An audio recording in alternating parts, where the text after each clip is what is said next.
Oi, galera, tudo bem? Falar para vocês um pouquinho sobre algumas dicas, né, sobre o golpe militar e o período da ditadura militar no Brasil.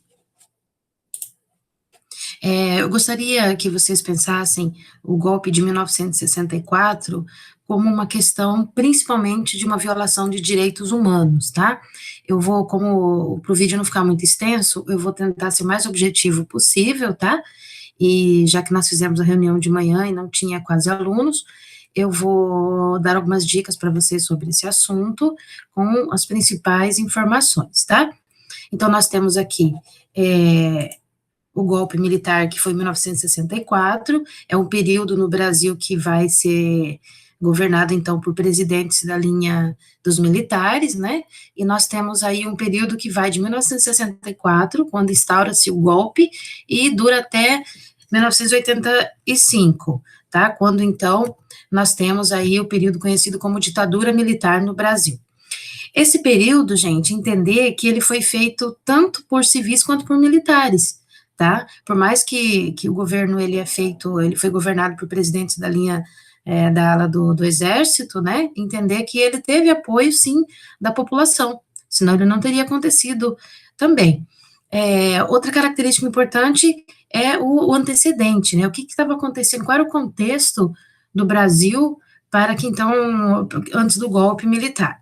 E estava no governo, então, o presidente João Goulart, conhecido como Jango, né? As razões, na verdade, são muitas para que ele não permanecesse no governo. A gente sabe que o Jango, o João Goulart, conhecido como Jango, é um presidente que foi afastado, que recebeu esse golpe militar por algumas características, como principalmente ele ser acusado de se aproximar demais do comunismo. A gente sabe que entendeu o contexto da época, que o mundo estava vivendo o quê?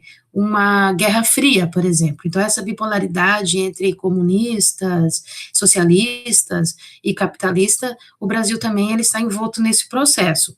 Então, entender que o presidente João Goulart, quando ele vence as eleições em 1961, ele teve grande dificuldade até para ele tomar posse, né? Então, por quê? Porque ele é acusado de que colocaria o Brasil de ter atitudes muito populista, de que as próprias reformas de base que o João Goulart pretendia, como, por exemplo, reforma agrária no Brasil, uma série de mudanças que ele pretendia, como reeleições e reformas no sistema da educação, no sistema eleitoral, no sistema judiciário. ele, ele, ele, ele foi acusado, então, de transformar o Brasil, na época, era visto, na verdade, já como transformar o Brasil numa Cuba, né? Então, os setores conservadores da população no Brasil, né, especialmente a classe média, não via o João Goulart com bons olhos. Essa é uma das razões da derrubada do presidente. Então, olha só, qual é o contexto da época? Entender aqui que o mundo está vivenciando, então, a Guerra Fria. E essa bipolaridade, né, aliada a essa histeria comunista, são razões ali imediatas para que o Brasil também se posicionasse dentro desse contexto, né? O que é mais interessante também é a gente perceber as relações entre o Brasil e os Estados Unidos, né? O Brasil se aproxima muito dos Estados Unidos nessa época, também, e o próprio o João Goulart, conforme eu falei, ele vai fazer essas reformas de base que não foram, então, bem aceitas aí pela classe, pela maioria da população brasileira, especialmente a classe média, tá? O João Goulart, gente, uma característica importante também dele, ele foi ministro do Trabalho lá no governo do Getúlio Vargas, né? Então, ele tem essa aproximação com os trabalhadores, né? Que ele tem esses aliados trabalhadores, ele começa também toda uma pretensão de fazer a reforma trabalhista também no campo, né? Fazer com que os direitos trabalhistas também cheguem até essa população rural. É interessante perceber também, né? Então, o que nós iremos perceber aqui? O João Goulart, os antecedentes aqui do golpe, quando ele faz um discurso, gente, que é muito importante, num comício que ele faz na Central do Brasil, né, e convocando, né, a população a apoiá-lo, né, para que ele fique, então, na presidência e apoiar as medidas da reforma de base. E aí a gente tem, do outro lado, gente, a questão do apoio da maioria da população brasileira, né, que vai fazer, então, esse episódio conhecido como Marcha da Família com Deus pela Liberdade. Essa é uma marcha, na verdade, da sociedade civil, que está se organizando, contra as reformas de base do então presidente João Goulart. Então, o que eu passei para vocês foi um pequeno contexto, né? Antes de começar o regime militar propriamente dito no Brasil, né? Que foi o golpe de 31 de março de 64, a gente tem a deposição, então, do presidente João Goulart por essas razões aí. Aqui, galera, algumas características sobre quais são as características de um regime militar, de uma ditadura militar. Essas são as principais informações. Ela se caracteriza principalmente por um regime antidemocrático, né, por uma restrição de liberdades individuais, uma censura à imprensa e a violação dos direitos humanos. Uma característica muito forte também é a presença da tortura no Brasil nessa época, né? E essa questão da intervenção estatal. Intervenção estatal é quando o governo se posiciona, na verdade, é a intervenção do Estado, né? É a presença muito forte do executivo dentro da esfera econômica, política, social também no Brasil. Então, essa intervenção estatal é uma característica bem importante dentro do regime militar.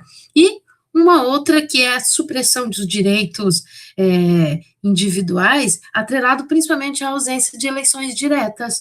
O que isso representa? Representa, do ponto de vista político, que a população perderia o direito de voto, né? Então, se a gente tem a ausência das eleições diretas, o povo, as eleições, então, que quase por 21 anos no Brasil, ela foi feita de forma indireta, ou seja, os representantes do setor da ala militar, eles se escolhiam entre si, as eleições eram feitas de forma indireta, dentro do próprio Congresso, e não havia consulta popular. Essa é uma característica bem importante. Olha só, eu vou falar para vocês um pouco de forma objetiva de alguns presidentes, são 5 presidentes do Brasil neste contexto, tá? O que é importante, perceba aqui que no canto superior, aqui tem uma informação de atos institucionais. Esses atos institucionais, gente, ele é a representação máxima do que foi o regime militar, que são atos institucionais, conhecido como AI também. Aqui nós vamos apresentar 5 atos institucionais.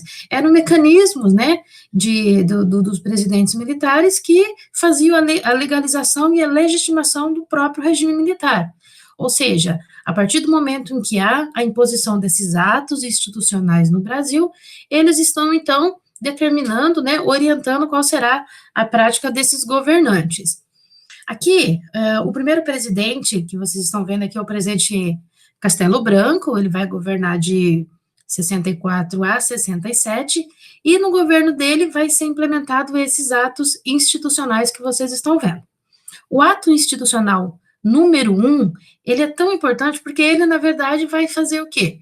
Esses atos todos serão incorporados dentro da Constituição brasileira, lembrando que essa Constituição brasileira, quantos presidentes militares eles assumem ainda é a Constituição de 1946, aquela do final da era Vargas, tá?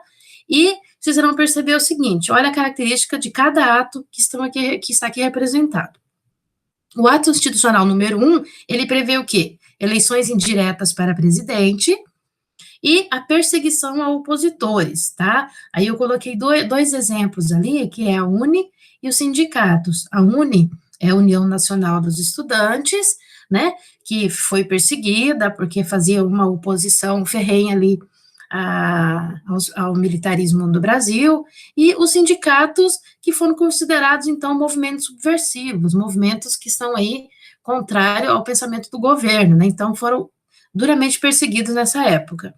Outra característica importante aqui é o ato institucional número 2.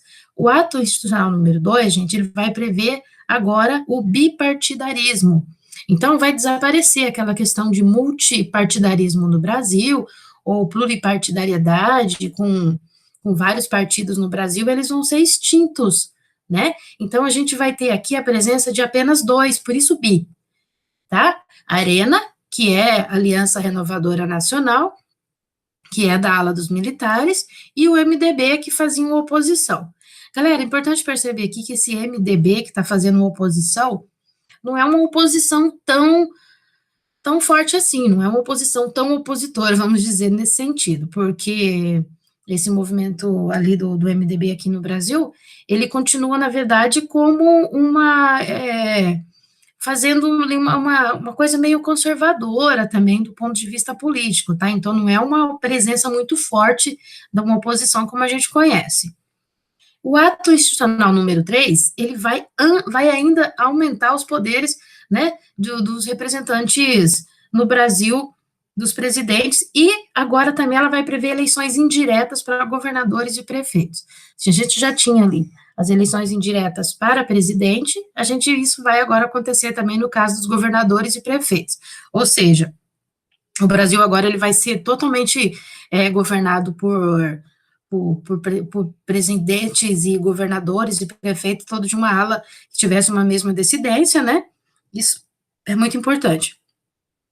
Outra questão interessante aqui, galera, é a questão da Assembleia Constituinte. Por que a Assembleia Constituinte?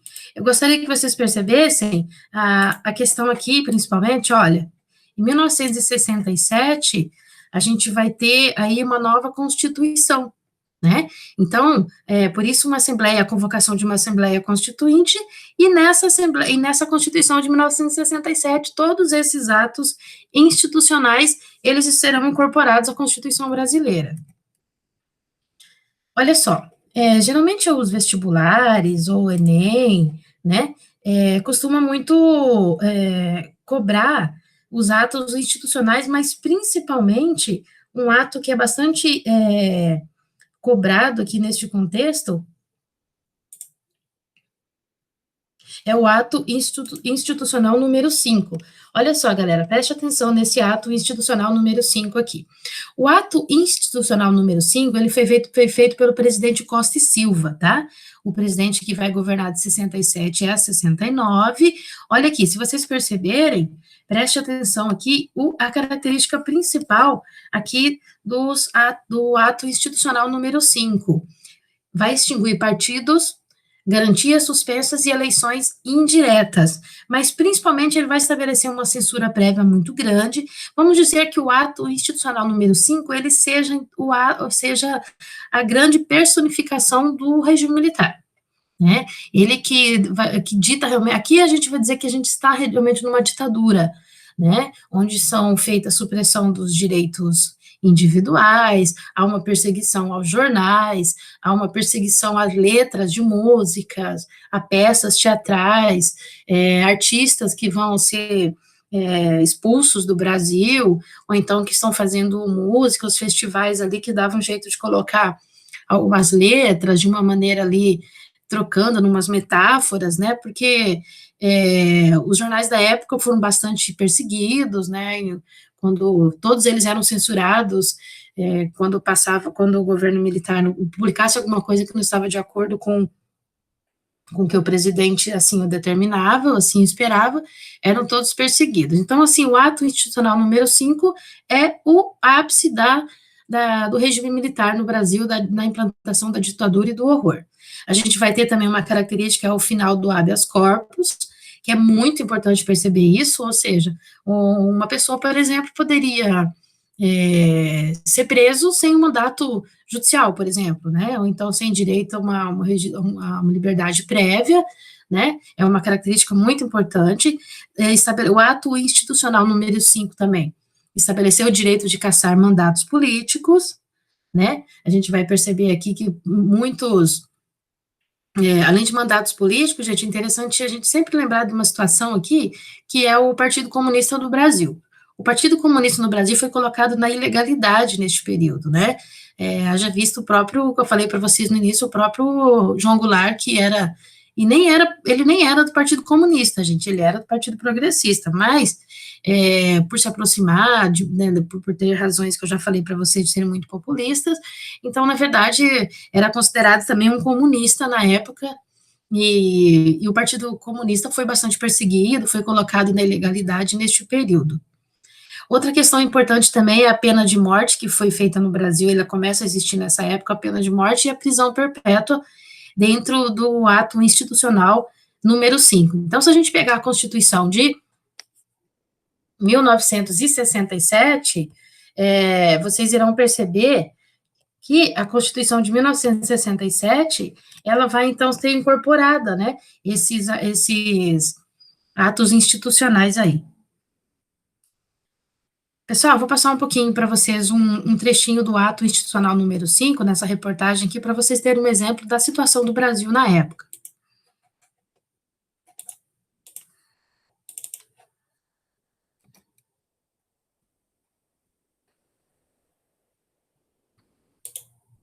O arquivo especial de hoje relembra o AI-5, o ato institucional decretado há 42 anos, deu poderes absolutos ao regime militar e marcou uma das décadas mais violentas da história do Brasil. Desde o início do regime militar, em 1964, o presidente Castelo Branco já recorria a atos institucionais para cassar mandatos, demitir e expulsar opositores. Os partidos foram reduzidos a 2, Arena, Situação e MDB, Oposição.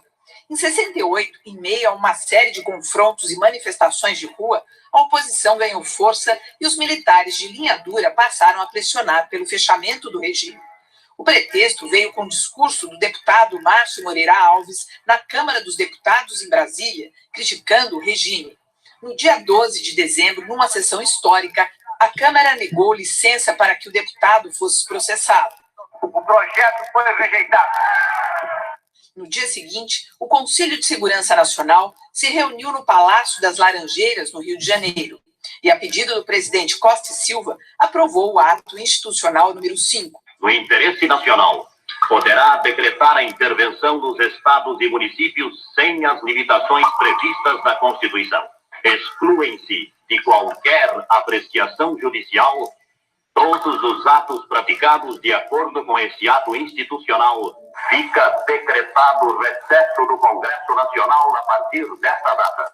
Em nome da segurança nacional, tudo foi permitido. Fechamento do Congresso, prisões arbitrárias, tortura e assassinato. A oposição foi violentamente perseguida. Grupos de guerrilha urbana, trabalhadores em greve, estudantes em passeatas e políticos. Centenas de peças de teatro, livros, revistas e jornais foram censurados. O AI-5 durou 10 anos.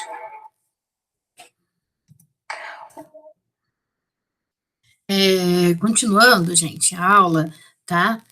Nós temos ali duas situações que acontecem em 1968, que, na verdade, o ano de 1968 ele é conhecido como o ano que nunca terminou, né? Por quê? Porque foi um ano de muita movimentação, né, no campo social, no campo cultural, né, de reivindicações. Então, a gente começa a perceber aqui que há umas motivações, né? Se vocês perceberem, uma delas estão aqui. Nessa época, gente, acontece a morte do estudante Edson Luiz, né, um representante ali dos estudantes, dos jovens, e esse episódio, ele vai desencadear um protesto muito grande, que é a chamada passeata dos 100 mil. Percebo, então, que a sociedade começa a se organizar e a fazer uma oposição muito forte, né, ao ato institucional número 5 e principalmente ao regime militar, né, então a gente tem grandes greves ali em Contagem, Osasco, na região de Minas Gerais, que é bastante interessante para a gente perceber, e a gente olha só, o ano de 68 ele vai sofrer grandes influências, conforme eu falei para vocês, se não só no Brasil, como no mundo, é um ano bastante interessante, né, um ano de muita movimentação. Isso também se reflete aqui no Brasil, esses movimentos sociais, a gente vai ter esse feminismo muito importante ali na França também, o próprio Martin Luther King, que está fazendo grandes movimentações com relação ao racismo, né, no mundo, ali, com o discurso I Have a Dream, né, ou seja, eu tenho um sonho, é um movimento bastante interessante do movimento organizado antirracista, e o movimento hippie também, né, o movimento do rock and roll, né, o movimento da contracultura, o Maio de 68, então são episódios que estão acontecendo no mundo, né, que vão também influenciar diretamente aqui o Brasil. Lembrando mais uma vez, por que isso está influenciando? Conforme eu falei para vocês, entender que não dá para estudar o regime militar no Brasil sem entender o contexto da época, que é o pós-Segunda Guerra Mundial e a instalação da chamada Guerra Fria. Então, essa bipolaridade que vão colocar ali, essa cortina de ferro que se cria, né, e esse mundo dividido entre capitalistas e socialistas, né, é muito forte neste contexto, né, e com o Brasil não é diferente. Entender principalmente que o Brasil se aproxima muito, na era do regime militar, dos Estados Unidos, né, contraindo grandes empréstimos, né, há uma relação muito forte entre esses dois países. Galera, aqui, esse governo do Emílio Garrastazu Médici, que vai de 69 a 74, é o período conhecido como Anos de Chumbo no Brasil. Então, foi o Costa e Silva que fez o ato institucional número 5, né, ele faz a aplicação dele, a gente viu que fecha o Congresso Nacional, caça direitos políticos, a censura, a tortura, mas o que vocês pensarem em termos de tortura, e violência, neste contexto, pensar no governo do Médici, tá? É conhecido como Anos de Chumbo no Brasil. Aqui tem algumas características, que é a ampliação da repressão no Brasil, o DOI e CODE, que são dois aparelhos interessantes ali de perseguição, e principalmente de investigação, né, de perseguição a opositores do governo. A gente vai ter, nesse momento, gente, conforme vocês viram no vídeo agora há pouco, grandes movimentos populares, como a Guerrilha do Araguaia, por exemplo, que são um movimento do PCdoB, por exemplo, que está se organizando, são guerrilhas também, armadas, né, também, claro, contrárias ao governo militar. Nós temos aí a era do tropicalismo, que é na cultura brasileira, na questão da música, o teatro de arena, o cinema novo. Então, esse aqui é o contexto de 1969, para vocês perceberem, né? Galera, aqui é um pouquinho da questão da economia, tá? Os vestibulares gostam muito de falar do milagre econômico. Então, a gente já começa aqui falando que foi um falso milagre econômico. Por quê? É chamado falso milagre econômico porque apareceu neste momento que o Brasil cresceu muito, há obras grandiosas, chamadas obras faraônicas, que vocês estão vendo aí, a Rio-Niterói, a construção da ponte Rio-Niterói, a usina de Itaipu, e a Transamazônica, né, que é chamado Elefante Branco, que nunca terminou. Porém, gente, de 1971 a 73, há sim um crescimento do PIB, atrelado ao capital estrangeiro.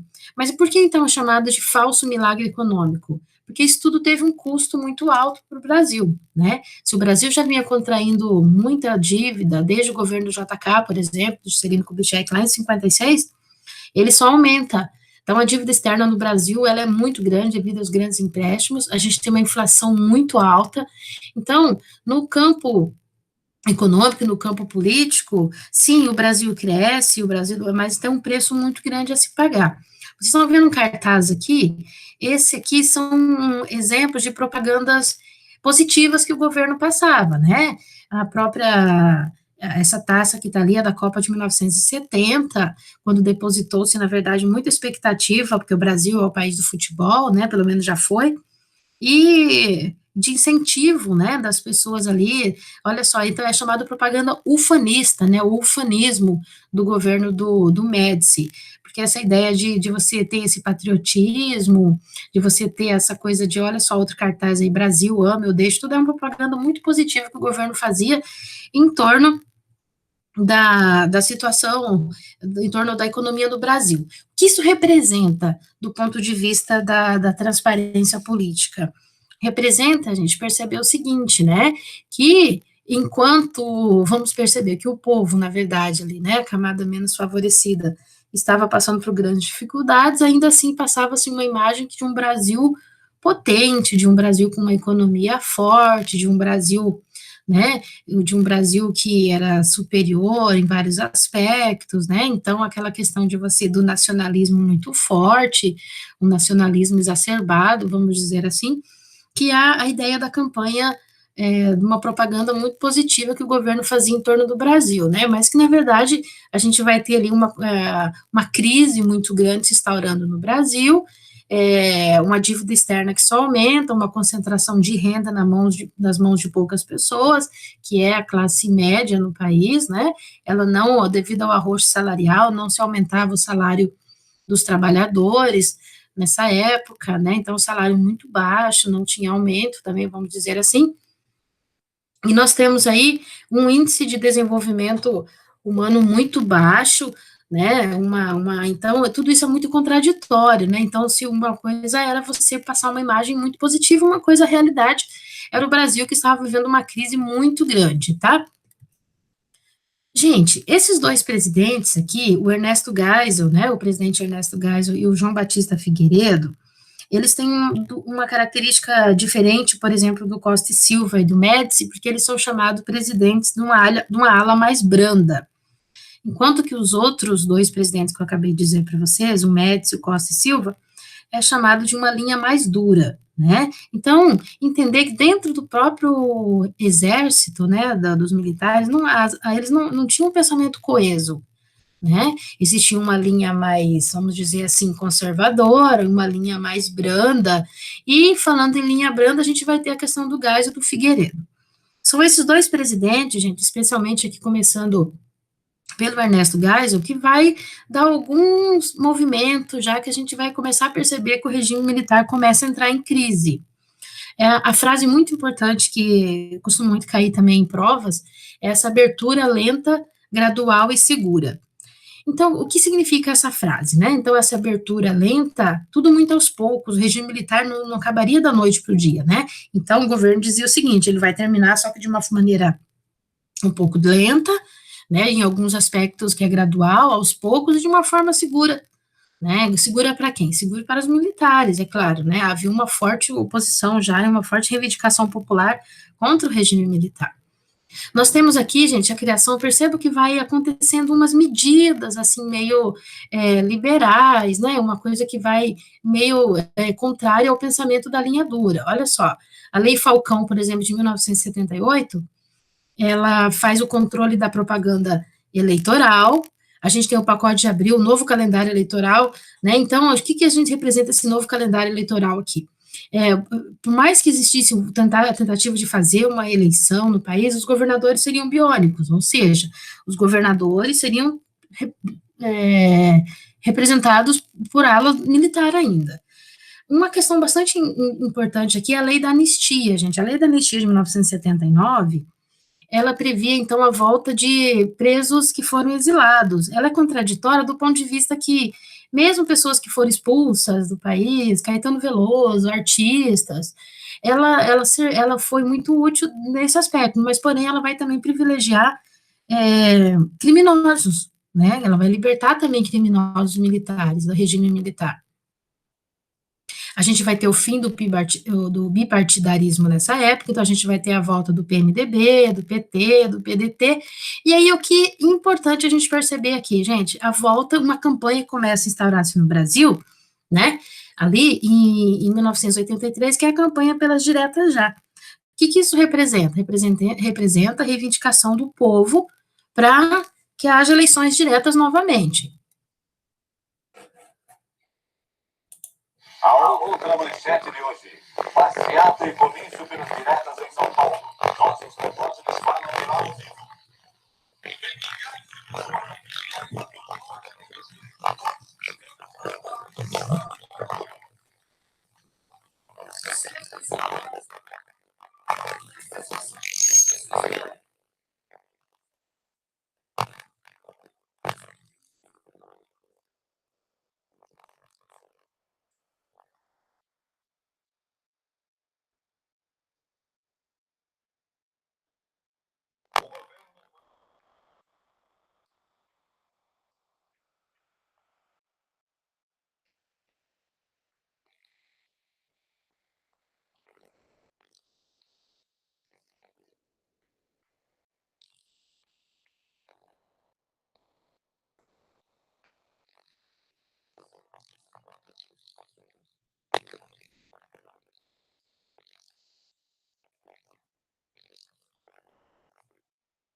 Artistas, mais amarelo na série. Acho que é o amarelo junto com o verde da esperança do coração de brasileiro. Diretas já.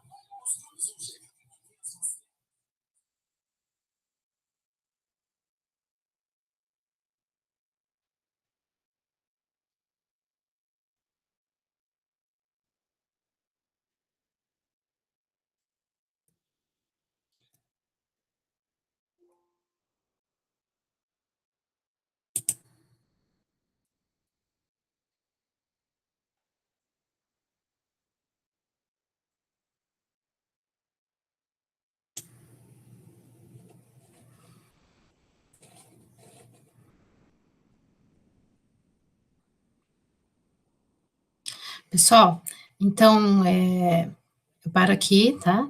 E a gente retoma depois uma outra aula sobre a questão das eleições novamente serem implantadas no Brasil com a campanha das diretas já. Obrigada.